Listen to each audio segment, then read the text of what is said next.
കനക്കുന്ന വേനൽച്ചൂട് വകവയ്ക്കാതെ പൊങ്കാല ഒരുക്കങ്ങളുടെ തിരക്കിലാണ് തലസ്ഥാന നഗരി. താപനില മുന്നറിയിപ്പ് തുടരുന്ന ജില്ലയിൽ ഇനിയും ചൂട് കൂടുമെന്നാണ് കണക്കുകൂട്ടൽ.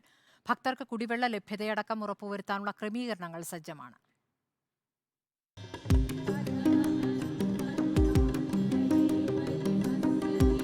ചുട്ടുപൊള്ളുന്ന വെയിൽ, കനക്കുന്ന വേനൽ ചൂട്. പക്ഷേ കാലവും കാലാവസ്ഥയും ഒന്നും പ്രശ്നമാക്കാതെ പൊങ്കാലയ്ക്കായി അണമുറിയാത്ത ജനപ്രവാഹം. ഇത്തവണ ചൂടൊക്കെ വലിയ പ്രതിസന്ധിയാവോ? പ്രശ്നമാ.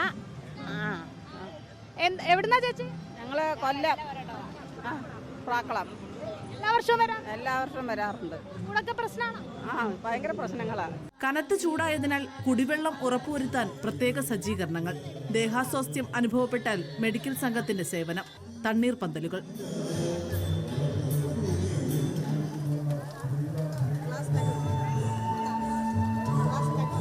നാളെയോടെ തീർത്ഥാടകരുടെ തിരക്ക് കൂടും എന്നാണ് കണക്കുകൂട്ടൽ. പൊങ്കാലയടുപ്പിലെ തീച്ചൂടുകൂടിയാകുന്നതോടെ ചൂട് ഇനിയും ഉയരുമെന്ന് മുന്നറിയിപ്പ്. ഭക്തജനങ്ങൾ ആരോഗ്യവകുപ്പിന്റെ നിർദ്ദേശങ്ങൾ പാലിച്ച് കരുതലോടെയിരിക്കാൻ നിർദ്ദേശം. റിപ്പോർട്ടർ, തിരുവനന്തപുരം.